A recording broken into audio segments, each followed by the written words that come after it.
Hey, hi, hello. Welcome to this episode of The Queer Vision. I am Koee Koee of Connectalon. This is... Hi, I'm Becca.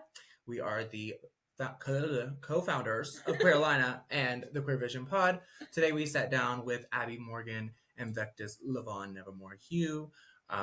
Vectus is a drag entertainer, trans man, and plethora of other things. Abby is a queer farm tech and pharmacy student at UNC Chapel Hill.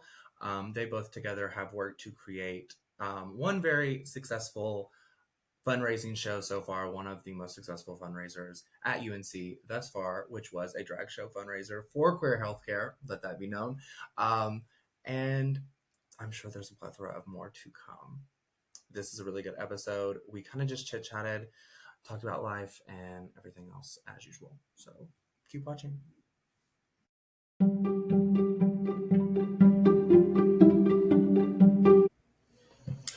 Well, thank you all for sitting down with us. We normally just kind of like take this as like a little chit chat. We just kind of talk about life, talk about whatever feels right in the moment. So yeah, I guess a good place to like start is just give the people, just introduce yourself, your name, your pronouns, and just a little bit about you. Both of you. Yeah, I guess I'll go first. I'm Vectus, but outside of that, I'm just Kaze. It's just me here. But yeah, I'm a drag performer. Um, King, monster, whatever the hell it may be. I shapeshift. So, But also outside of that stuff, I do LARPing and tournaments and stuff like that, sword fighting. I'm basically a nerd at its heart. Any pronouns? Oh yeah, and And he, okay. him, both. pro. Okay.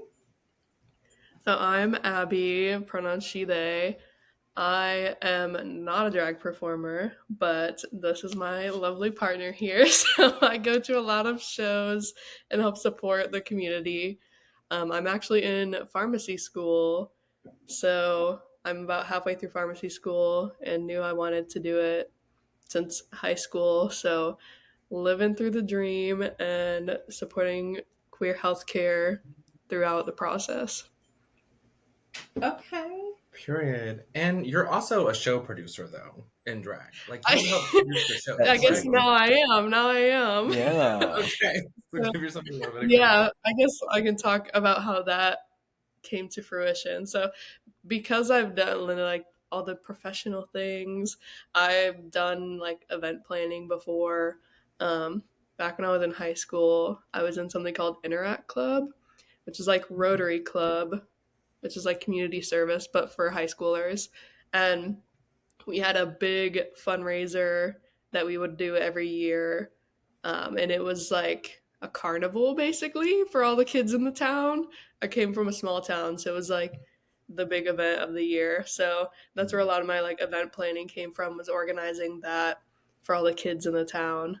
But my roommate, we just actually moved in together, so no longer my Yeah. roommate. My previous roommate in pharmacy school, he is in charge of the gender-affirming care clinic with SHAC, which is a program at UNC. It's a Student Health Action Coalition, and they are basically a free student-led clinic to provide care for people that don't have like the financial resources to be able to get care in other places.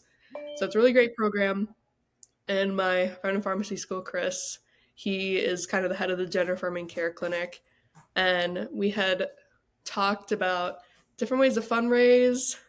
There's, as you can imagine, like a billion fundraisers going on in the pharmacy school at any time for all the different clubs and stuff.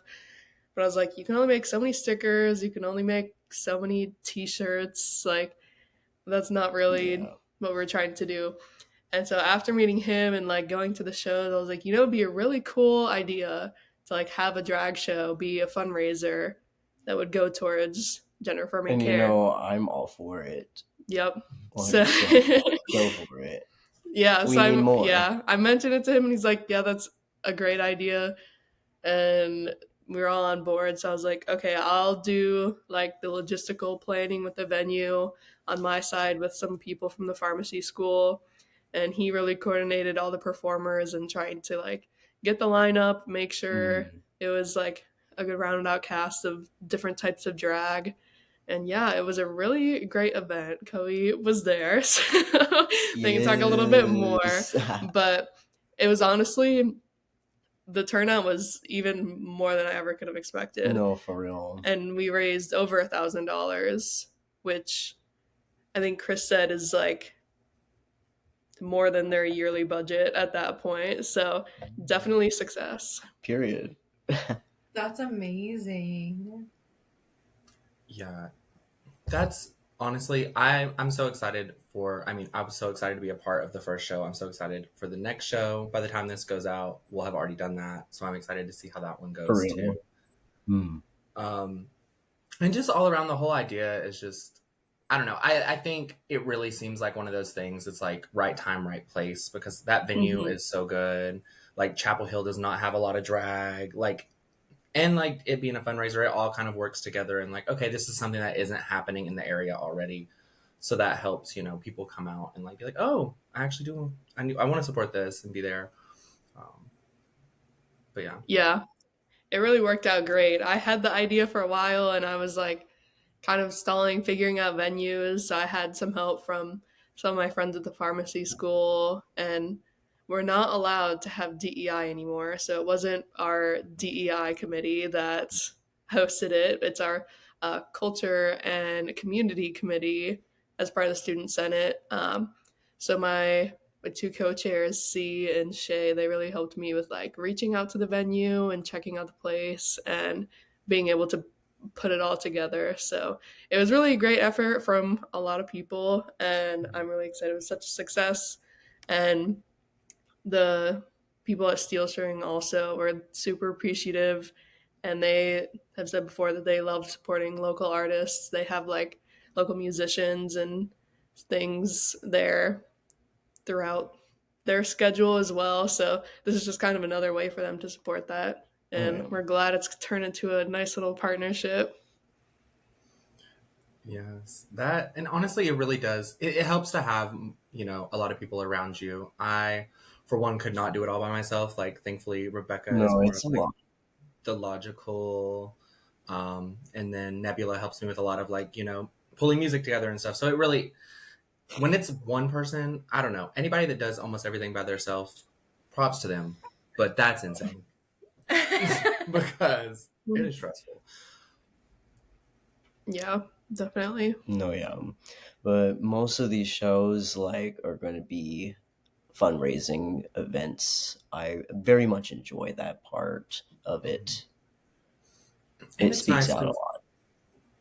exactly. And it's nice to see like the community just really turn out for each other in spaces like that and be like, maybe I'm not able to get like paid per se for my art, but like in a way you are. And being able to just be like, okay, I have this tool and this skill set, like I can use that to help other people. It's always like a beautiful thing to see. And I appreciate the entertainers that go out of the way to do that as well. Yeah, Yeah. for sure.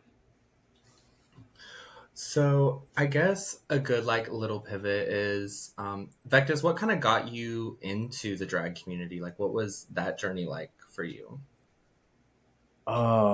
Well, I first actually did a little bit of cosplaying back then. And then I didn't actually really do for say Pacific characters, maybe one or two, but I made a lot of OC characters, my own originals. And then like I discovered that hey, I can actually do shows, open stage things. What? I can do this? What? So I had to name Vectus for a while due to LARPing. So I did reenactments of characters and stuff, and did a lot of sword fighting and multi different skill sets of weapons and putting on a character um, for that. So I just put the name into there because Vectus to me is not only a good mask, but also a way for me to express art, just be something different every time. Okay. Very good. So, Mm. what's your favorite thing about being a drag performer? Um, I have to say, I meet so many different people, and to me, it's like everyone in the community is like a family. You don't even have to be part of like their house or whatnot, you know. We're just there together in that moment, making drag alive still, you know. And it's just fun. Yeah. The community piece is like, I don't know, so important. And that was a big thing for me too, like starting drag, because I mean, I've been like, I don't know, I've done makeup for years, been on social media, whatever. And like, there's a community, but it's definitely not the same as like being in person with people face to face and like seeing other people like you and being able to know, like, oh, I can go in this room and feel safe no matter how like I'm presenting. Like, that's not even a thought. That was something I was even talking about today because, you know, gender is whatever the fuck it is and Right. always on my mind. Yeah. But yeah, it's just, it's so powerful to be in a space where it's like, you know that you can be and you don't have to worry about all the baseline bullshit that we shouldn't have to worry about all the time. Exactly. So you said that you did like LARPing and stuff like that. Did you feel similarly like community wise with that as well, or did Um, that like ramp up? so I first was just like by myself, maybe a few like friends down the way, like just, you know, getting into the fairs and stuff. And then recently I'm in a group called Knights of Myths. Um, and it's just a bunch of us in there. It's inclusive and as hell. I feel safe, you know. I even like have like different roles I get to be like doing or whatnot, and the tournament aspect of it, just going like outside of LARPing but using it as like a sport Mm. is really cool. Something I actually have a skill for, you know? So it's pretty fun. I get to beat people up with foam. So, you know. But the community out there is pretty cool. I have a lot of people, you know, that I call like a friend or even like a family. Um, Even if I don't see them for a while too, you know, it's the same with drag. Mhm. Like, I just like making all those like small or even big connections with people throughout different stuff that I'm into. Yeah. That is what I feel like we're, I don't know. I feel like we're getting back to it, but have lacked for so long in society as a whole. Um, I don't know. Community. Like community, Yeah. you know, people get so caught up Yeah. in all the other bullshit. But yeah. So Abby, what do you do to fill in your community? Gosh, that's a loaded question. Kind of I'm kind of a workaholic, so I do like I work like I don't even know, like 60 hours a week probably. I don't know how you do it. But part of it is because I really like to see the people that I'm helping. So right now I have an internship where I'm with different like community independent pharmacies throughout the state. It's really interesting because I'm employed by the pharmacy school, but it's funded by Blue Cross Blue Shield of North Carolina, which, fun fact, is a nonprofit insurance, which is not super common at all. So that's really good for them and like interesting to see the kind of dynamic of that. But my role is pretty much going to these independent pharmacies and teaching them about a new clinical service that they're offering, So it's for patients with diabetes and high blood pressure, because those are two of the most common disease states in the state. Mhm. And it's really their goal kind of with it is both to support like independent, like mom and pop shops that don't have the funds that a lot of the big chains do, and also kind of increase access, because you might not really think about it, but pharmacists and pharmacies, they are the most accessible healthcare worker. You don't need an appointment to talk to a pharmacist. Mhm. And there's a lot of places in like rural communities where the only healthcare provider within 30 miles is a pharmacist. And so being able to increase access through that has been really cool. My other job is with a big chain at CVS, and I've been there for 7 years, which has its ups and downs, obviously, working for like a big corporation. But I have a really good like team at my pharmacy, so I'm super lucky for that. And we do have our like handful of regulars that are super cool and nice. We have one guy that every time he picks up his prescriptions, he stops at the Lowe's Foods next door and brings us like cinnamon rolls and fruit. So there's a lot of like negative stress portion of it, but it helps you see like the people that are around you. And especially during COVID, I was in it during COVID, and seeing like the shift in like existence. But I was able to do COVID testing and vaccines. This is before I was in pharmacy school, and being able to like give back and see that like what I'm doing is making a difference is super cool. So I do have a lot of community in like my work aspect, but within the pharmacy school, it's definitely a bit of a struggle as like a queer person working in like the healthcare world and the professional world, because you never know that like the people that you interact with, if they're going to judge you for the way that you look or the way that you present. um, and there definitely are times where like that's at the forefront of my mind when I'm doing stuff, but I do have my like handful of people in pharmacy school that definitely like support each other through that.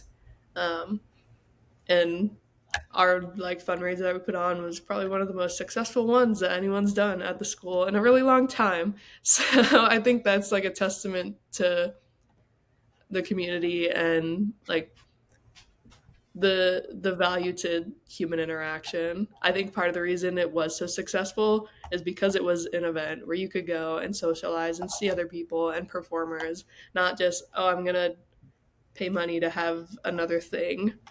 You know, it's really like we're getting this money from an experience. That's amazing. I think Koee and I have talked about this a lot through like pretty much every interview or like the entire time we've been together, but like I feel like third spaces just don't exist anymore, and I feel like our generations are really trying to bring that back. Like, so I mean, yes, you are doing it as fundraisers, but it's still events that people can go to and feel safe out of their home for little to no cost. And so that's Mm-hmm. like something that our world as a whole definitely needs, is to get away from just work and just home, or just home because work is at home. Yeah. I could never work from home. I don't know how Really? people do it. Yeah. I did for like a little bit on one of my immersions, and I was like, I don't even know what day it is or what time of day it is. It's too much. I can't. Oh my God, I'm the exact opposite. I don't want to leave my house. Like, I love working from home because then I can be comfortable and doing other things at the same time. Yeah. See, I definitely can understand the appeal, but I don't have the like timing in my brain to do it, if that makes sense. Or I'm like, oh, I'm tired right now, like during working hours. So I'll just take a nap now and do it later. And then suddenly I'm working from like 3 a.m. to 6 a.m., which like it's good to have flexibility, but it's a little bit too much where my brain is like, oh, I have time to do it. I'll do it later. And that doesn't work out well for me. Yeah, Yeah, that's I definitely been just like yeah. one of my biggest struggles, like with being more of a freelancer and like trying to work on all my creative endeavors and even Queerlina, like, oh, it's bad. Time management is Time not management is not It Koei's can strong be suit. a lot, especially when you're like having to do so many things at once. Um, it's like right now, the only like specific work thing, I just am a driver and a salesperson for Living Biohazard, Parish Plushies. Period. So we go from different states at different oddity expos and sell plushies and wet specimens, but it's pretty cool. I just, do that as well. Yeah, I've seen you like on those, like doing those trips more. What was um what was that experience like? If you want to talk about it at all, or if you Um, want to keep it separate, you can. That's yeah, also the last trip we were in Chicago, which was really cool. City hectic as hell, driving a giant ass transit van, but you know what? We got this. Um, yeah, just prepare to like go almost 85 in busy lane traffic switching. But other than that, it was a pretty like good time. Um, even like it was like a slow show though, but that's okay. It happens. But it was really nice just to travel, get out. You're working, but it's not at like a overwhelming like dread on yourself like most Mhm. corporates. Um, and the drive back was like nice, beautiful scenery going up West Virginia. So I enjoy it. I'll start doing solo shows starting next year. Very cool. I'll be the boss man behind the counter. So be cool. And the plushies are cool. They're all handmade by Living Biohazard. Um, and they have special like lore about them. Some of them are like sleep aids or fidget plushes too. It's Oh, cool. that's so cool. So if you need to check it out, check it out. It's online. Okay. Well, I love the traveling aspect of the whole job too, so it's nice. I can see the impact that it's had on him just from. So he had an interesting experience the other day. I was not home to experience it personally, but he was at my house with my roommate, Know the place. and apparently my roommate just like screaming, no idea what's going I on. wake up just like, huh? Yeah, but you were there. You tell it. Yeah, I went, opened the door, and I see a roommate just like, I don't know what to do with that. And his cat, Artemis, had a snake. It was like a baby rat snake. Basically killed it and was just like, "Here you go. I got you something delicious. Enjoy." And I'm like, "Oh hell yeah, a wet specimen." So my roommates they're freaking out of like, what am I supposed to do with this like dying snake? I And go he's and like, pick it up. don't worry, we can humanely let it die in peace by freezing it and then make it into a wet specimen. Cat killed it. So I'm just like, that's a free specimen right there. So I just have to like put it in the freezer once, poor thing was already dead now. So I'm like, okay, cool.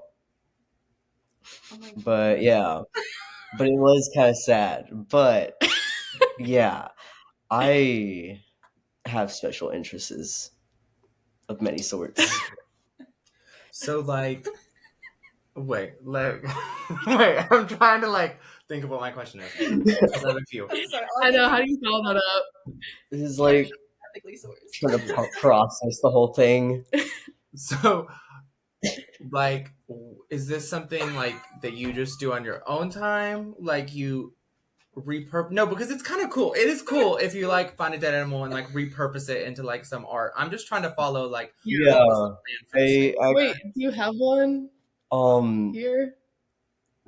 it's not like Well, that one's still in for Hermodite the snake. It has to sit in Okay, there for yeah. like 2 I don't feel weeks. anything. But have you ever seen the stuff of like But a I do chrysolite it bug? as a like hobby too. Yeah. Like there's everything comes like you source it on your own, or if you can find someone who has already like have sourced out, but they have, you can like do trades or whatever, or some people just buy it right off of them.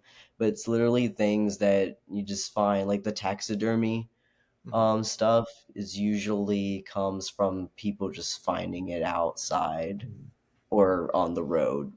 Right. Yeah. Like His business conversations include, "Oh my gosh, I just found some roadkill. I We was can just make it into like this great art piece."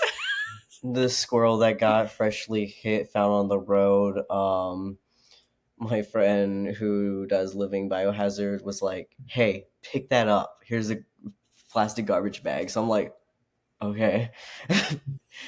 It's like um morbid but also like beautiful at the same time, where it's like you're like finding a new life in the inevitable death. Yeah, you don't want to yeah. waste anything. Actually, okay, wait. So Mhm. Mm. the other day, so my boyfriend does like a lot of like leather stuff and has tried like wanted to get into like putting hides in with his work because Yeah, like he does a lot of Ren Fair stuff as well. And I'm so actually learning leatherworking. I'm sorry. Oh, I was just mentioning I'm also learning leatherwork.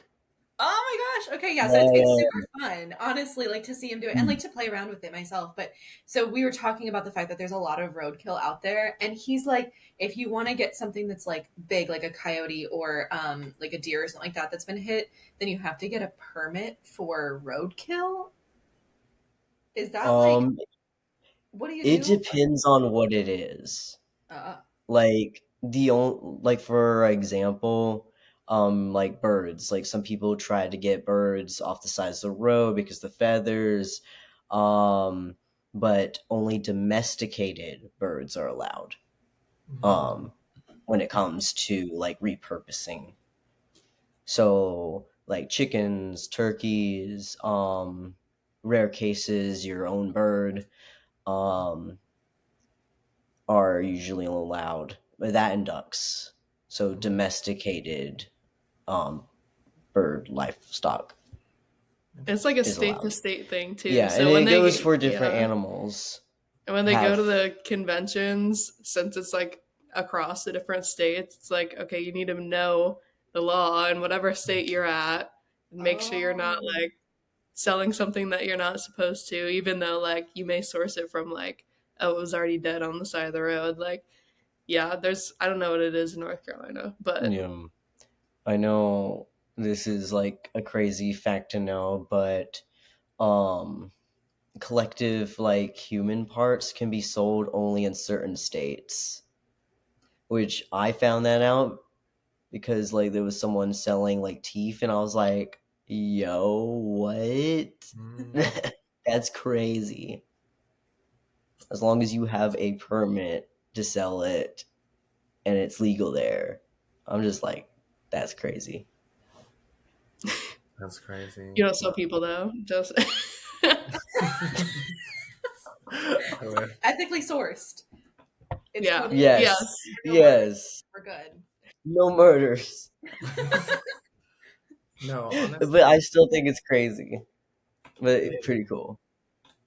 I mean, that is kind of cool. I definitely wanted, whenever I got my wisdom teeth taken out, I wanted my wisdom teeth to be able to Same. make art out of, but they wouldn't give them to me. So that was They kind of stole mine Sue too. them. Sue them. I never got mine back either. what the Wisdom teeth. I hell. still have mine in my mouth and Oh, I need them out so bad.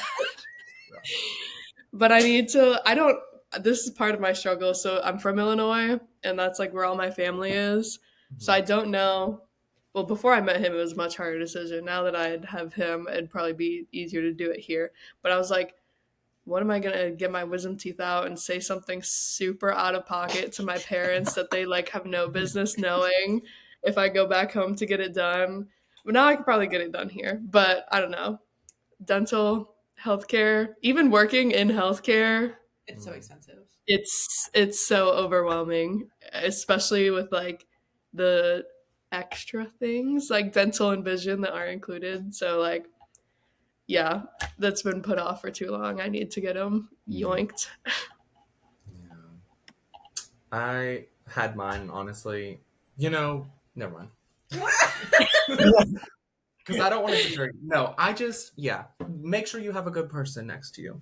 Oh, I had no problems with mine at You had all. no problem? I literally woke up like 20 minutes before they thought I was going to, and I tried to walk out on my own. And like when you like get out of like anesthesia, you kind of like lose your balance really quickly. Like I lost feeling in my knees really quick and like almost fell.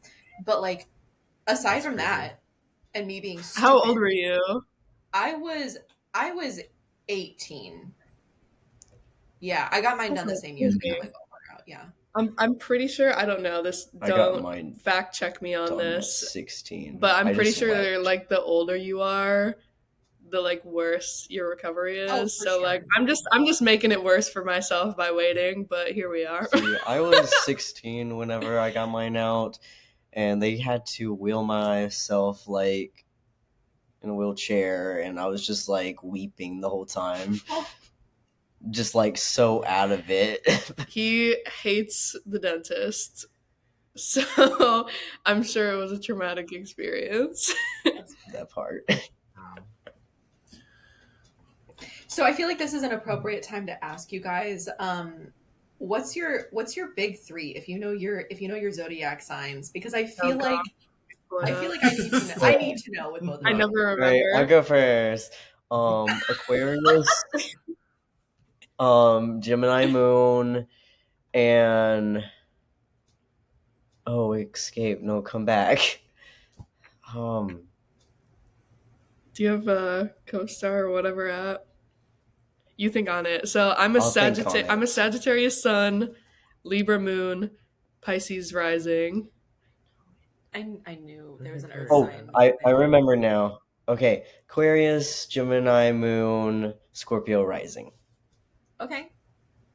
Okay, so I had in my brain I was like either water or air for you, Vectus, and then I was like earth sign for Abby. So I'm not mad at me this time. No, you weren't wrong. Yeah, I'm made of like a lot of air and a lot of fire with a salted earth with some water sprinkled on top. Just got a little thing. That was an odd way to describe it, but yeah. Salt and earth. I love. I mean, what did we do? We figured out mine was like the desert or something. What was yours? Oh yeah, we were doing this the other day. We were like, this. what element do you make when all your three top combine? Three, yeah. Oh. So I'm the desert because I'm Virgo sun, Leo moon, Gemini rising. So I make the friggin' desert hot, dry, dirt. I'm an Aries sun, Scorpio moon, Libra rising. So what did that make you? Steam. Slay. Yeah, I don't know. Air.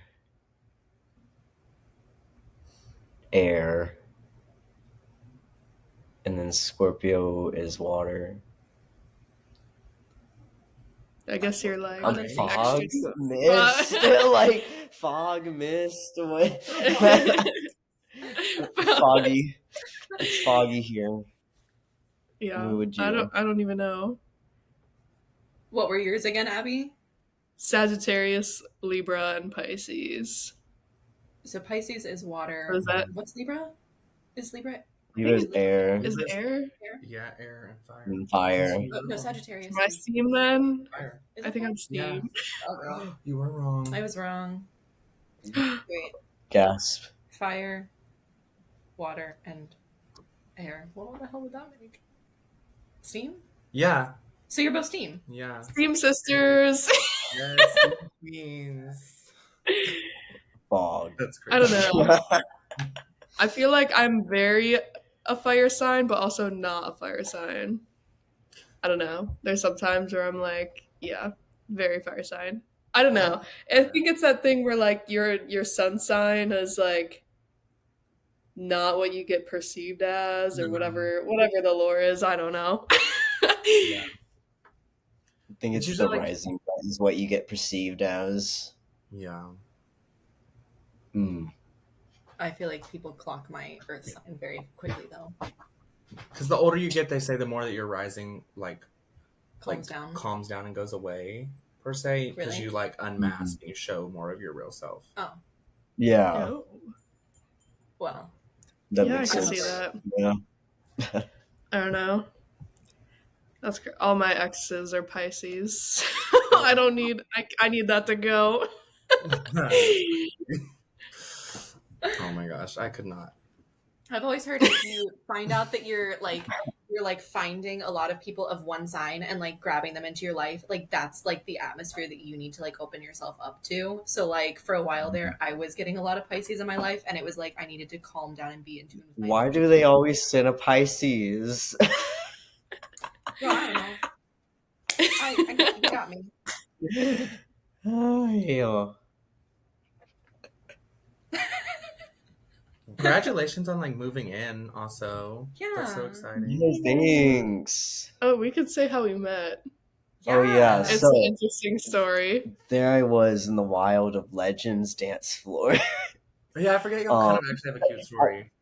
I was there just soloing on birthday weekend. You know, I was like, I'm just doing me right now, whatever. So on the dance floor, Legends, I'm about to leave because it's like, okay, getting a little late, and then all of a sudden I get like pulled back into the dance floor. Your turn. Yeah, I was out with some of my CVS coworkers because we have like had surprisingly gay numbers at this CVS. So we're like, let's go to Legends. And yeah, I was like super drunk. Me too, But I though. saw him and he was wearing this like shirt and it had like Smiley faces and on it. mushrooms and It was like pink. space stuff, and I was like, oh, that's a cute shirt. So being a drunk girl, I was like, if someone's wearing a cute shirt, I have to tell them they're wearing a cute shirt. And I literally was like, I like this shirt. And then it just went from there. And Yeah. his roommate at the time was like calling him like, what are you doing? I'm here, come outside. And we were like, not paying attention. I honestly forgot I had to go somewhere. Yeah. And then what's It was crazier, great. that's not even crazy. The craziest part is that we met like in real life at Legends. The crazy part, it makes me question how mentally sound I was at the time. But he was working at Red Robin's Red at the Robin's, time, yeah. and he was like a closer. So he was like, okay, I'm working like this day, but like you can come hang out after my shift, which after my shift is like midnight. And I was like, sure, I'll come over to your house at midnight, even though I've only met you once on the dance floor at the club. Why not? And thankfully, he wasn't like a murderer or a creep. But yeah, like since then, Yeah. we've just like together. I don't know. It was one of those where it was like, I don't want to date anyone right now. I want to be single, and then you get like smacked in the face. Pretty much that, and like when you came over, I put on Hasbin Hotel and started yapping away. Yeah. It was great. That's adorable. Yeah. So they say that meet cutes don't happen anymore. You just No, my claim to fame is when Ed Sheeran said the club ain't the best place to find a lover. He never been to a gay club. It happened. It happened. It's possible. Yes. Oh my god. That is so honestly, y'all, I don't know. In some ways it reminds me of like mine and Nebula's like relationship. We didn't meet as cute. We met on Grinder. We definitely like the first night I went on a date with him, and then he was like, I want you to come stay the night with me. And I'm like, that's crazy. And I'm like, but he's really nice and I like really like him. And then he lived like 45 minutes away in the middle of nowhere, away from my hometown. So we're driving. Right before I leave, my mom's like, what's his fucking name? Some fucking really popular killer. The really hot one. I don't know. You know what I'm talking about? The one that was really like, hot one. okay, I don't think he's really hot. But it's one everybody refers Ted Bundy? I think yeah. That's the one everybody Yeah. refers to as hot. I didn't say. I didn't mean I thought he was hot. Anyway, besides the point. My mom's like, Ted Bundy was really nice. Yeah. No, he wasn't. So she was like, he was really nice to everybody, and then he killed them. So I'm like, oh, I might die, but I went anyway. And now we've been together. Yeah. If you want to pick a serial killer who was actually nice, Yo. Ed Kemper. Ed Kemper was a super, super nice dude. He just went batshit fucking crazy. He was friends with a lot of cops, though, so they didn't think to catch him. You should look him up. He's a really interesting serial killer. He actually was around during the beginning of the BAU. It's a really good TV show too. You should just check it out. I feel like I learned about. I don't know. I took like sociology or like criminal sociology or whatever, like back in the day, and we had to do a project about a serial killer. Which, like, thinking about that was kind of insane. I was like in high school, so it's like Damn. I have all these 15-year-olds do a presentation about the most horrific serial killers in the country. Go American education system. Yeah. There's actually a study out there. I forget what the number is right now, but there's an alarming amount of serial killers that are active in America and Canada right now, and they just like they don't know how to catch them, Well, cute. or they don't realize that they're actually around. So that's fun. Oh. Good to know. Good thing I already had we already Yeah. had our questionable meetup experiences, so we don't need to repeat it. We've learned. We got our one good shot, and yeah, don't need to repeat it. Yeah.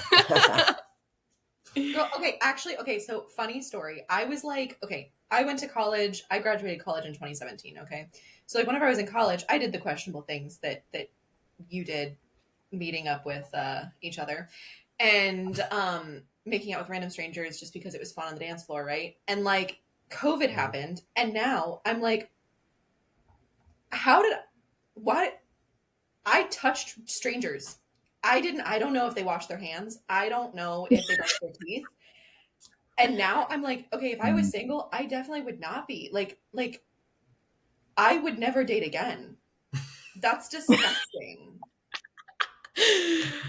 No, that's really real, honestly. I don't know. I think alcohol is a crazy drug.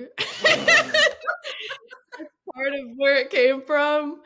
Because I'm also like, I'm not that confident, and I'm very much an introvert. So like, for me to go like snag someone off the dance floor is like, No. I usually would not do that. But I don't know. After they had buzz balls at Legends, however many buzz balls, I was like, time to go. Real. Yeah, that's fair. Liquor pitchers and slippery nipples got me. Work. Never Never do heard it. of that. Yeah, or hot nuts. Okay. I can't do hot nuts at all anymore because they have coffee Oh in them. my gosh. If y'all, I don't know where the other one is, but if you're ever in Chapel Hill and on Franklin Street, gotta go to Sup Dogs. They have a shot called the Vulgar Vagina, and it is so good. I had like 10 of them on my 21st birthday because I went in the morning. My mom was visiting. So she was like, I'm going to get you your first drink. So we got some then. And then I went back for dinner. And I told my friends that I was with, I was like, as many as y'all will buy, I will do back to back. So I just like shooting back 7 of them in a row. But they're so good. It's like pineapple and like citrus. I don't know how to describe it, but get a vulgar vagina. Okay. I mean, the recipes are usually online if you research them. Yeah. So we could test them out. Well, we are getting fairly close to time. Is there any last things that you'd like to share with everybody?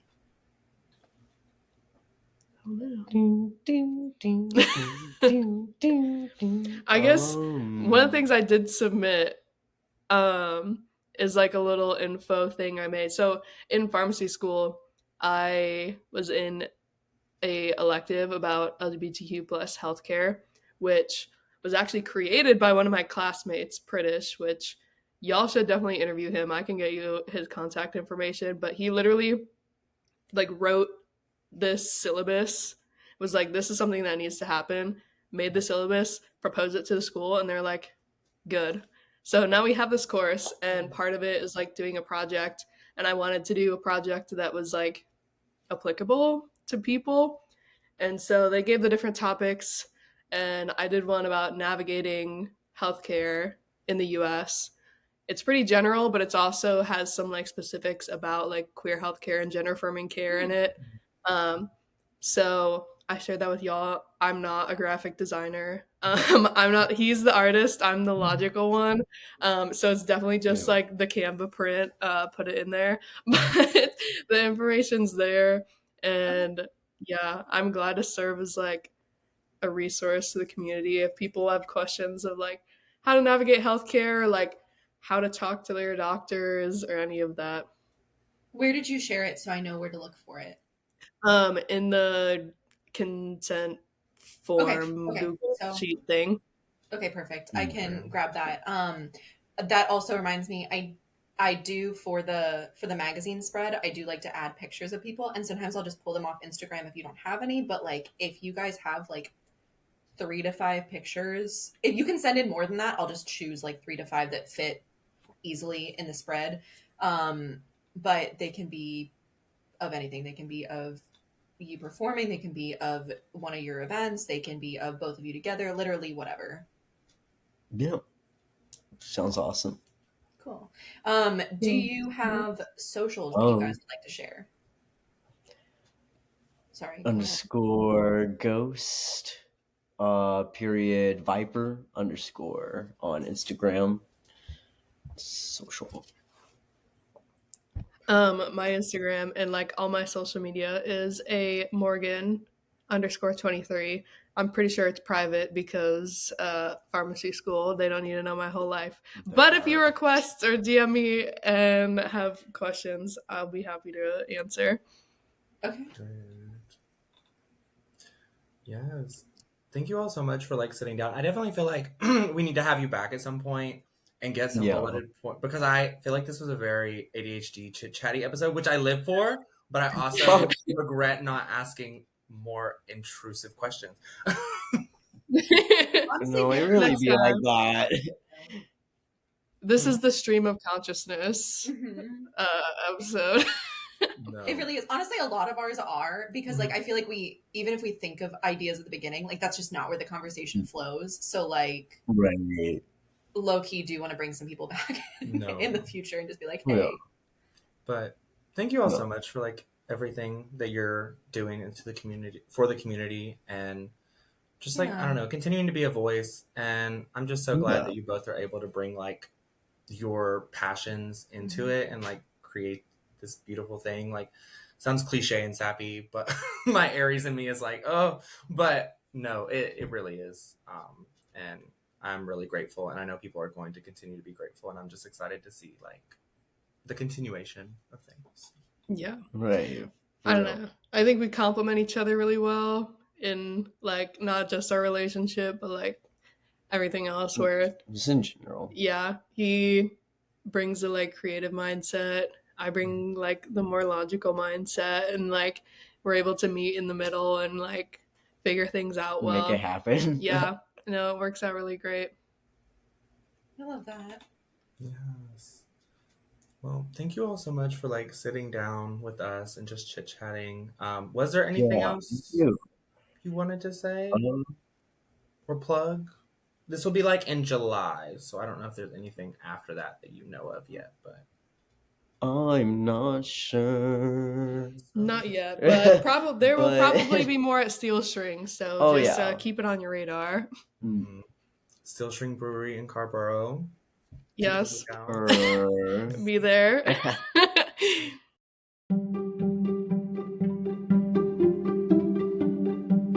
Thank you so much for listening to the Queer Vision Pod. We hope you enjoyed time with Abby and Vectus like we did. You need to go follow them on their socials. I don't remember them, so.